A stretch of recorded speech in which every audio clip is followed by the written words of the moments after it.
Bienvenidos al canal.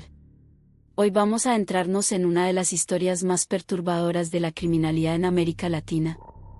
Luis Alfredo Garavito, apodado La Bestia, se convirtió en uno de los asesinos en serie más notorios de Colombia, y sus crímenes dejaron una marca indeleble en la historia del país.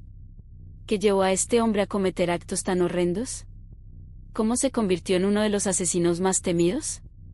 Acompáñeme mientras exploramos la aterradora historia de Luis Alfredo Garavito. Infancia y primeros años. Luis Alfredo Garavito nació el 25 de enero de 1957 en Génova, un pequeño municipio en el departamento del Quindío, Colombia. Creció en un ambiente de pobreza y violencia. Su familia era disfuncional, y Garavito sufrió abusos físicos y psicológicos durante su infancia.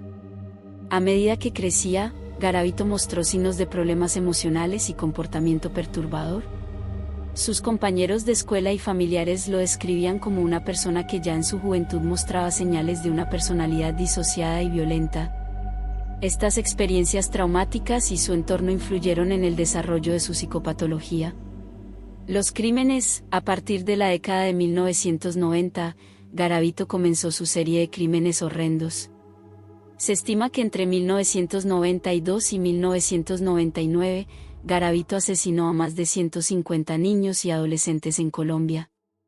La mayoría de sus víctimas eran menores de 16 años, y Garavito utilizaba diversos métodos para atraerlos, como ofrecerles dinero, comida o promesas de trabajo.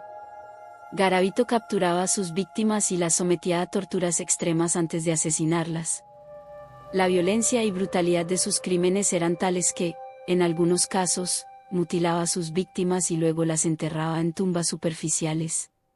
Su modus operandi incluía el uso de un cuchillo y, en algunos casos, incluso una horca. La policía colombiana estaba desconcertada por el aumento de casos de desapariciones y asesinatos de niños, y Garavito se convirtió en uno de los criminales más buscados del país.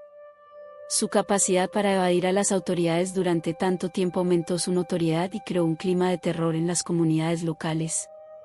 Captura y confesiones. En abril de 1999, Garavito fue finalmente capturado en el departamento del Valle del Cauca.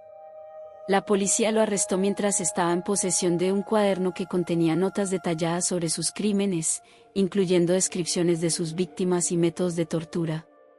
Este cuaderno resultó ser una pieza clave en su captura y posterior condena. Durante su interrogatorio, Garavito confesó sus crímenes en detalle, proporcionando información escalofriante sobre cómo atraía a sus víctimas y cómo las torturaba. Su confesión incluyó detalles sobre el número exacto de víctimas y las circunstancias de cada asesinato.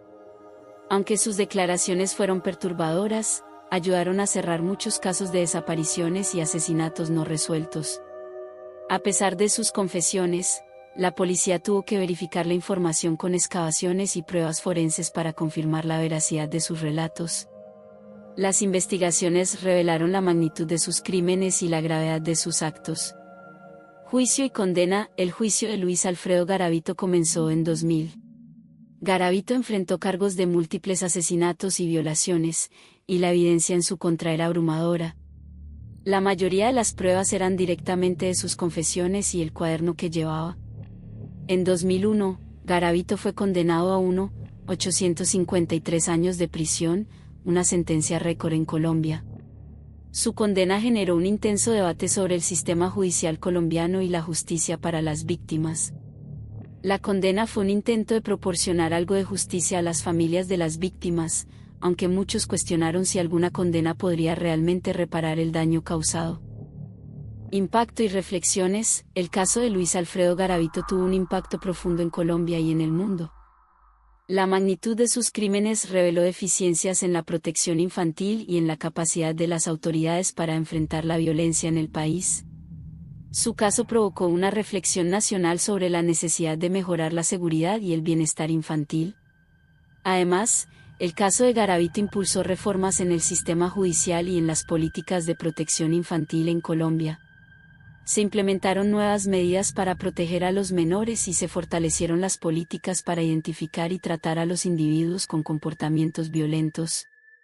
La historia de Luis Alfredo Garavito es un sombrío recordatorio de la crueldad humana y la necesidad de un sistema robusto para proteger a los más vulnerables.